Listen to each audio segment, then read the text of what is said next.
Hello दोस्तों, नमस्कार। SM किसी चैनल में मैं आप सभी का दिल से बहुत बहुत स्वागत करता हूं। दोस्तों, इस वीडियो में हम लोग बात करने वाले एक बहुत ही सॉलिड ब्रेकिंग न्यूज़ के बारे में, जिसके बारे में चर्चा हर किसी बिजनेस चैनल के ऊपर भी हो रही है, नॉन बिजनेस चैनल के ऊपर भी हो रही है। एंटायर वर्ल्ड इस खबर के चलते दोस्तों हम यहाँ पे कह सकते हैं शॉक यहाँ पे हो चुका है। एंड जो एग्जैक्टली जो बात जियोपॉलिटिक्स में बोली जाती है, क्या बात बोली जाती है जियोपॉलिटिक्स में, कि जियोपॉलिटिक्स एक ऐसी चीज़ है जहाँ पे कई डिकेड्स तक आपको कोई भी बदलाव होते हुए ना देखने को मिले, बट कुछ दिनों में ऐसे बदलाव होंगे कि पूरे आने वाले कई डिकेड्स तक बदल जाएंगे। और एग्जैक्टली दोस्तों हम यहाँ पे कह सकते हैं जो मिडल ईस्ट वाली जो ये वॉर है, बहुत सारी चीज़ें यहाँ पे बदल रही है। कितने सारे नए ग्रुप्स बन रहे हैं, कितने सारे पुराने ग्रुप्स ब्रेक हो रहे हैं। और आज के दिन की अगर बात कर रहे हैं दोस्तों, तो लिटरली ऐतिहासिक दिन हम लोग को देखने को यहाँ पे मिल रहा है। इतनी बड़ी खबर सामने आ चुकी है और खबर किससे रिलेटेड है? क्रूड ऑयल को लेकर। यस दोस्तों, क्रूड ऑयल की अगर मैं बात करूँ तो आप सभी लोगों को पता ही होगा, एंड अगर नहीं पता है तो कोई बात नहीं, इस वीडियो के माध्यम से आपको पता चलेगा कि क्रूड ऑयल हर किसी के पास नहीं है। आप सभी लोगों को पता है ना, कुछ ही देशों के पास है, गिने चुने देशों के पास है। और ये देश क्या करके बैठे हुए? कार्टेल बना के रखे हुए। कार्टेल मतलब ग्रुप बना के रखे हुए। और देखा गया तो दो ग्रुप यहाँ पे क्या करते हैं? क्रूड ऑयल के प्राइस को कंट्रोल करते हैं। वो ग्रुप कौन से है दोस्तों? आप सभी लोगों को पता ही होगा। एक है ओपेक एंड दूसरा कौन सा है? OPEC plus. ये जो दो ग्रुप है दोस्तों, इनमें कुछ कंट्रीज यहाँ पे आती है, ये डिसाइड करती है, क्योंकि इन्हीं के पास क्रूड है ना, ये क्या डिसाइड करती है कि कितना ऑयल प्रोड्यूस करना है, कितना ऑयल मार्केट में लेकर आना है। डिमांड सप्लाई ये मैनेज करने की कोशिश करते हैं और उस हिसाब से ये जो ग्रुप है, इनमें जो कंट्रीज है वो मोटा पैसा यहाँ पे छापती है। एंड इसी को लेकर दोस्तों कमाल की खबर हम लोग को देखने को यहाँ पे मिल रही है कि अब ये ग्रुप भी हम लोग को ब्रेक होते हुए देखने को यहाँ पे मिल रहा है। ठीक है, अभी जैसे कि काफ़ी लोग सोचते होंगे कि ये ओपेक एंड ओपेक प्लस, ये दो बातें आपने सामने यहाँ पे रखी हुई है। पहले ये तो बता दो कि ओपेक और ओपेक प्लस में डिफरेंस क्या है, तो चलिए वो भी मैं आपको बता देता हूँ, क्योंकि जब तक आपको ओपेक एंड ओपेक प्लस से रिलेटेड डिफरेंस नहीं पता चलेगा, मतलब ये न्यूज़ आपको प्रॉपरली समझ में नहीं आएगी। तो आप देख सकते हो ओपेक ये जो ग्रुप है ये कब बना था? 1960 में बना था। और ओपेक प्लस आप कह सकते हैं ये तो मतलब हाल ही में ही हम लोग को ये सारी चीज़ें स्टार्ट होते हुए देखने को यहाँ पे मिली थी। अभी अगर बात कर ले ओपेक में कितने देश है, आप देख सकते हैं 12 मेंबर्स है इसमें, मतलब 12 देश है। सऊदी की बात कर ले, इराक की बात कर ले, यूएई की बात करें, नाइजीरिया की बात कर ले, ऑयल वाले ही रहेंगे सब, पर कितने हैं? 12। और ओपेक प्लस में अगर देखा गया तो बहुत ही सिंपल है, नाम से ही पता चलता है। ओपेक प्लस मतलब ये ओपेक वाले तो रहेंगे, प्लस कुछ एक्स्ट्रा और नॉन ओपेक वाली कंट्रीज भी है इसमें। ठीक है, लगभग 10। एंड इसमें सबसे खास अगर नाम किसी का जुड़ता है वो है रशिया, मैक्सिको, कजाकिस्तान, इनके नाम हम लोग को देखने को मिल जाते हैं। अब इनका गोल क्या है? गोल दोनों का ऑलमोस्ट सेम ही है कि कोऑर्डिनेट करना है और अल्टीमेटली यहाँ पे क्या करने हैं, जो ऑयल मार्केट है उसको ये इन्फ्लुएंस करते हैं, प्राइस डिसाइड करते हैं, भाई ऑयल का प्राइस यहाँ पे क्या होना चाहिए, डिमांड सप्लाई को ये मैनेज करने की कोशिश करते हैं। मार्केट शेयर कितना है इनका? ऑलमोस्ट दोनों का आप देख सकते हैं, इनका 30 से 40% है, इनका 40 से 50% है। ओवरऑल मार्केट शेयर आपको सेम ही देखने को मिलेगा, 19-20 का फर्क है। देन अगर बात करें ऑयल रिजर्व्स कितने हैं, तो आप देख सकते हैं वर्ल्ड के लगभग 80% इनके पास है, इनके पास भी 90% के आसपास है।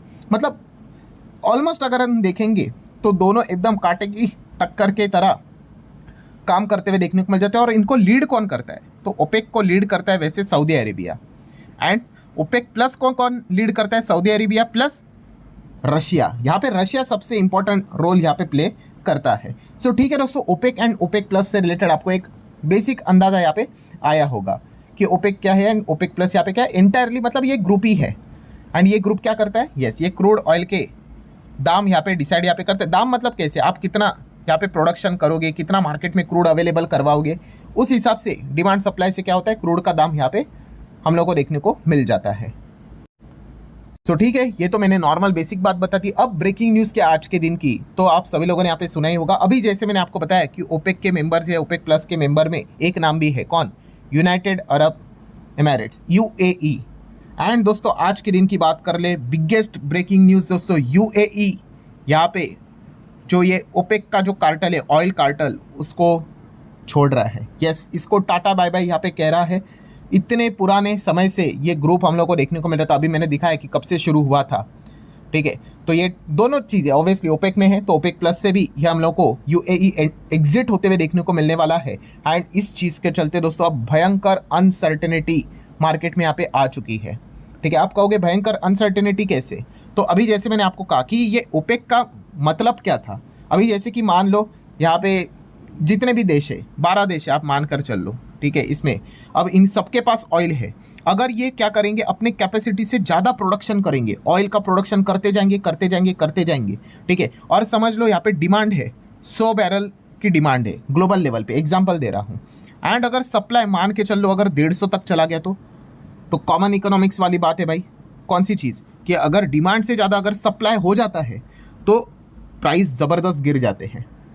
तो उल्टा क्या रहता है, यस, अगर डिमांड है 100 का और अगर सप्लाई है मान लो 50 का या फिर 80 का ही, तो ऑटोमेटिकली भाई भाव यहाँ पे बढ़ेगा। तो यही तो चीज़ ये कार्टेल करता था, ये ग्रुप करता था। ये क्या करता था, देखता था कि भाई डिमांड कितना, अच्छा 100 का है, तो उस हिसाब से ही वो सप्लाई मार्केट में रखता था, तो अच्छा खासा बैलेंस यहाँ पे बना रहे। कुछ कुछ देश कैसे थे यहाँ पे, जैसे कि यूएई की अगर हम बात कर ले, अब यूएई के पास भी पावर है ना कि वो चाहे तो दिन का इतना इतना ऑयल यहाँ पे बना सकता है, ऑयल यहाँ पे बेच सकता है। बट ये कार्टेल में रहने के चलते, ग्रुप में रहने के चलते उनके ऊपर रेस्ट्रिक्शन आते थे कि नहीं भाई, आप अगर खुद अकेले दिन का 100 बना सकते हो नहीं, आप केवल 50 ही बनाओगे, आप 60 ही बनाओगे, उतना ही आप करोगे काम। तो इससे यहाँ पे ये क्या होते थे, रेस्ट्रिक्टेड यहाँ पे होते थे। बट इससे क्या मिलता था, उनको अच्छा खासा प्राइस मिलता था। ये सारी चीज़ें चलती थी। बट अब यहाँ पे यूएई ने क्या बोल दिया, भाई हम तो अब ओपेक को यहाँ पे छोड़ रहे हैं, हम हमारे हिसाब से काम करेंगे भाई।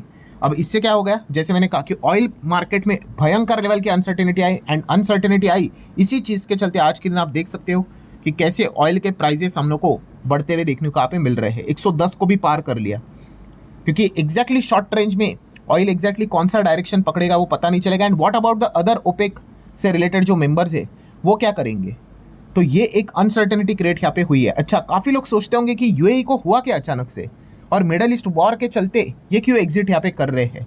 तो दोस्तों, जैसे कि आप सभी लोगों को पता ही है कि मिडल ईस्ट में इतना सारा, ईरान जब अटैक यहाँ पे कर रहा था, मिडल ईस्ट में हम देख ही रहे थे यूएई के ऊपर कितना ज़बरदस्त अटैक यहाँ पे हो रहा था, बार बार अटैक हो रहा था। पर क्या यहाँ पे मिडल ईस्ट में जितने भी कंट्रीज़ है, ठीक है, क्या उन्होंने, अगर हम यहाँ पे देखें, ईरान के ऊपर अटैक किया तो वैसा कोई हम लोग को सीरियस अटैक होते हुए देखने को ही नहीं मिला।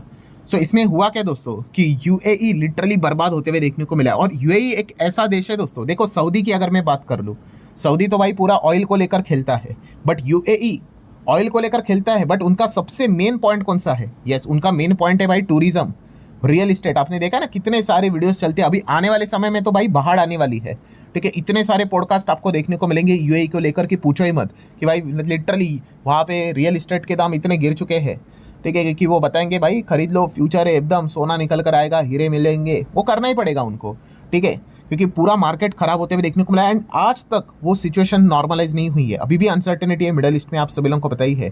तो इसमें क्या हो गया, यूएई फंस गया, फ्यूचर टोटल अनसर्टेन, उनको समझ में नहीं आ रहा है कि आगे अब एग्जैक्टली करना क्या है। एंड इसी चीज़ के चलते दोस्तों अब हो क्या रहा है, जैसे कि आप सभी लोगों को पता ही है, उनके पास क्षमता है कि वो ज़बरदस्त ऑयल को क्या कर सकते हैं, बना सकते, प्रोड्यूस कर सकते, बट अगर वो ओपेक में रहे, कार्टेल में रहे, तो भाई रूल्स को फॉलो करना पड़ता है कि नहीं भाई आप इतना ही ऑयल बनाओगे। इसीलिए यूएई ने बोला कि भाई वैसे भी आपने हमें कोई डिफेंड करने के लिए कोई वैसे भी आया नहीं, ठीक है, और फाइनेंशियल क्राइसिस अगर आगे आएगा तो दिक्कत यहाँ पे होगी, तो इसीलिए हम इस ग्रुप को यहाँ पे छोड़ रहे हैं। और इस ग्रुप को छोड़ने के बाद यूएई अब क्या करेगा, यहाँ पे ज़बरदस्त लेवल पे अपना ऑयल प्रोडक्शन इंक्रीज करेगा। यस, आप देख सकते हो बियॉन्ड द रेस्ट्रिक्टेड कोटास, ज़बरदस्त।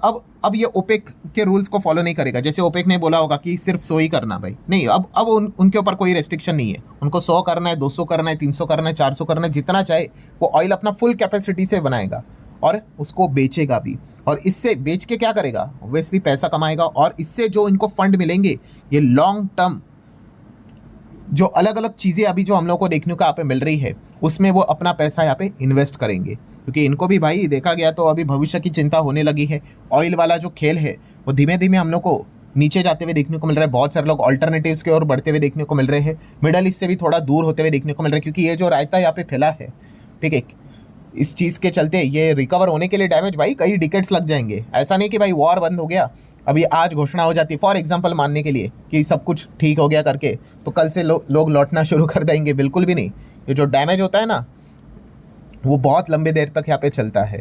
ठीक है, इसलिए बोला जाता है ना कि बिल्डिंग खड़ा करने के लिए भाई कई दिन यहाँ पे लगते हैं, बट उसको तोड़ने के लिए कुछ सेकंड्स काफ़ी होते हैं। वही चीज़ यूएई के साथ यहाँ पे हुई है।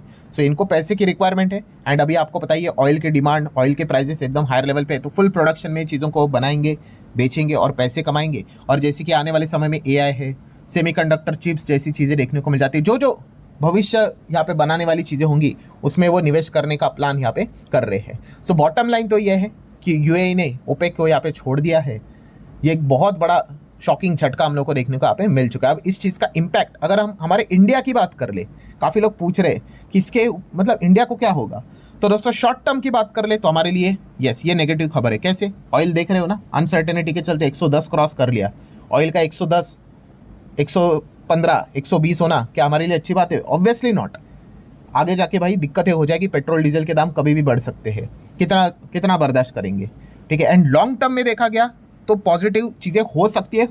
होप के हिसाब से चीज़ें चल रही। होप कैसे? कि अब यूएई अलग हो चुका है ओपेक से, तो हो सकता है इंडिया डायरेक्टली यूएई के साथ कांटेक्ट करेगा। अभी रिसेंटली आपको पता ही है एक बहुत चर्चा भी चल गई, किस चीज़ की? हमारे जो एनएसए है अजीत डोवाल साहब की अगर मैं बात करूँ, वो भी यूएई गए थे।